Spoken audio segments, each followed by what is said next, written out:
Welcome to the channel. In today's video, I'm going to demonstrate my step-by-step process for painting watercolor portraits. And I'm going to give you my top 10 favorite tips that will help you elevate your results no matter what your skill level is. Because painting faces can be a very challenging experience, but it's also super rewarding. And so instead of shying away from painting difficult things, I really want to encourage you to lean into them. We get better with every stroke, and the more you practice, the better your results will be. So to make this very practical, I will demonstrate my favorite watercolor techniques that you can use on any portrait, from very soft, wet on wet watercolor washes to more saturated, sharp details. And I will help you understand the sequence of color layers that in my experience works best to produce very natural results. We will talk about specific pigments that work for certain skin tones so you can build your palette and get started with confidence. I know painting skin tones is one of the most challenging things that comes up in watercolor theory, and we will talk about the colors you will need and the science behind it so you never question your color choices again. And if you stick around till the end, I will show you some of my earlier, much less successful attempts. If someone finds out about this, I will be embarrassed. Just as a reminder that practice changes everything, and I want you to feel super encouraged when it comes to painting faces or any other subject with watercolor. Together we can learn and get better with every painting. So let's get started with tip number 1. Our brains are wired to notice even the smallest imperfections in human faces, so I highly recommend tracing your photo. This way you will also avoid erasing too much, which, as you know, tends to ruin the cotton in watercolor paper and really interferes with your paint flow later on. Organic shapes are very forgiving, which is why I freehand my flower compositions and never worry about potential inconsistencies. But faces are perceived differently, which is why if you make even a smallest error in proportions, it will continue affecting your work no matter how skillfully you apply the paint. So don't be afraid to trace your portrait outline, and I have an entire video on my favorite method of tracing, which I will link in the description below. Now that we have our drawing ready, let's start by applying the first layer of color. My second tip for painting faces is to start with a soft wash of color on the skin before you paint the hair. The trick is to get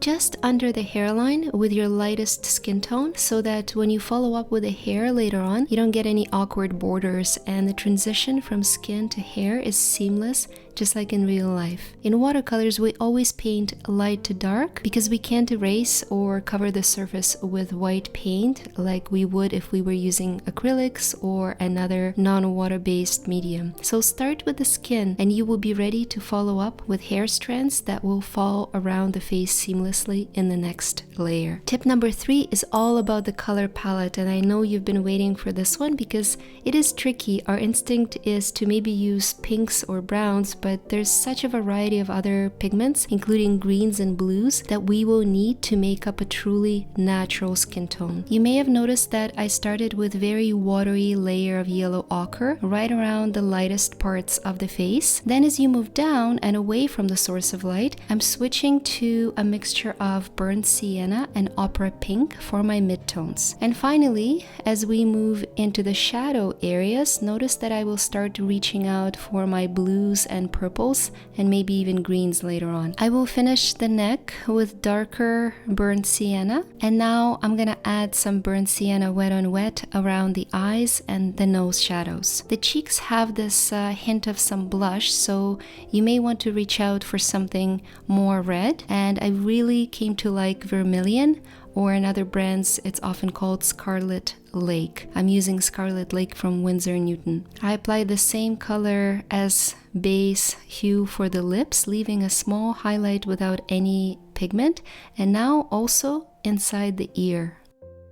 I'm going to also add my mid-tone combination of opera pink and burnt sienna on the chin, clean my brush, tap it on tissue paper, and then blend that color out. The last pigment I introduce is green.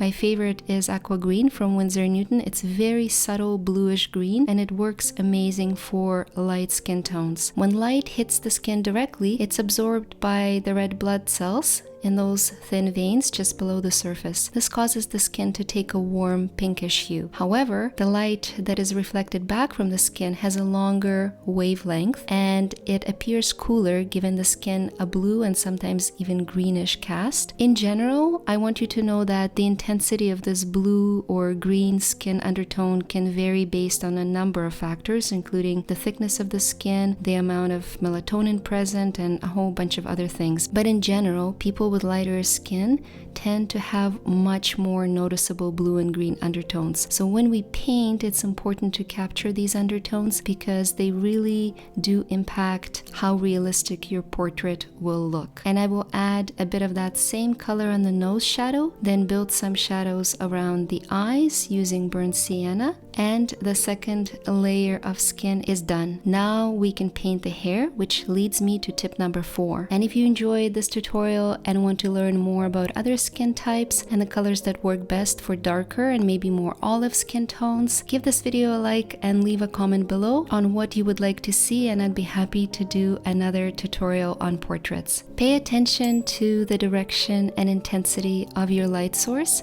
and paint the hair as if you were painting a round shape, like a sphere. So the way sunlight hits the face will also impact the appearance of hair tones, and your values, meaning your lights and darks, need to be adjusted accordingly. Notice that I'm using much more saturated gold ochre for the lightest parts, and then switching gradually to darker burnt sienna on the right hand side and at the bottom, followed by even darker purple and violet on the darkest parts, the ones that are facing away from the light. Tip number 5 is all about hair texture. Notice that I'm applying my darkest colors wet on wet, meaning while my initial layer of gold ochre is still drying and my paper is wet. I'm following the natural direction of the hair, working in very large sweeping strokes from the top and down to the right. These are just the beginnings of the hair shadows, but they will give us a very good starting point when we follow up in the next layer, wet on dry, with much darker colors. On the other side, on the left, I'm gonna apply that same aqua green for the darker shadows. And now that we have the entire head of hair ready, we can come back and add the darkest shadows on the face, which is my tip number 6. We need to leave those darkest shadows all the way till the end. And once you have all the other pieces mapped out, except for the eyes, you can now judge the values, meaning your lights and darks, your lights and shadows, properly. This applies to everything, not just faces. All my real-time detailed tutorials that you can access on Patreon always feature this final step of the darkest shadows, usually all the way towards the end when the composition has been mapped out and all the colors are already on paper. So by gradually building your shadows, you will avoid going too dark too soon, which is a very common mistake for watercolor beginners and something that I found very challenging, especially when I was first learning about this medium. I was scared, okay? Because I didn't know what I was doing. And I realized the temptation is to paint the entire face in one sitting, but trust me, your patience will pay off, especially when it comes to portraits. Tip number 7 for painting portraits is all about getting through that so-called awkward stage. So this is where we usually start questioning our painting and whether or not the whole thing is even going to work out. Someone on Instagram called this the eyeless zombie face stage, which is very accurate. Even though we did everything right so far, the portrait doesn't even look human, and that's because we left the eyes blank. So now it's time to get your saturated blues and violets and finally make this look the way it should. What's wrong with it? It looks totally normal. And I will be using phthalo blue for the iris and perylene violet for the eyelashes and the inside of the mouth, the ear, and all the intricate details around the lash line. Just remember, this awkward stage right before the face looks real is inevitable, and it will likely challenge your confidence, but you need to get through it. Trust the process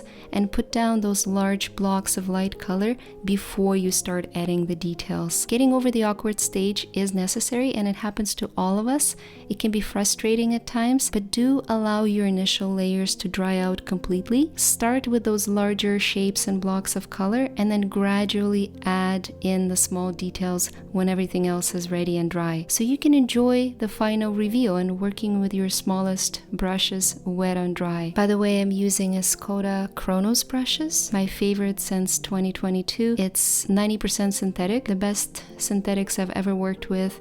Very high quality and affordable, so I'll leave the links to these brushes as well as my other watercolor materials in the video description below. Tip number 8 is to use background color because it will help you put extra focus on the face and create more depth in your painting. Blue is one of the safest choices for backgrounds because of all the colors on the spectrum, it appears the most distant, pushing every other color around it up and to the front of your composition. And remember, we have so many different shades of blue, not to mention all the adjacent colors on the spectrum, including purples and deep greens. So play around by applying different variations using whatever you have on your palette that's close to blue. My favorite trick is to apply phthalo blue green shade somewhere around the eye line in the background because this particular pigment is extremely vibrant and it will draw attention to the eye area while maintaining other properties of blue that we're interested in, meaning it will still read, so to speak, as something in the distance. And darker, less vibrant shades can go everywhere else. Tip number 9 for painting portraits is all about having contrast in your background. And the trick here is to keep a sharp edge on one side of the face where the light is most prominent and soften the edge on the opposite side. So what you want is almost complete flow of that background color right onto the side of the hair, and you can achieve this by blending the background color over and into the hair using clean damp brush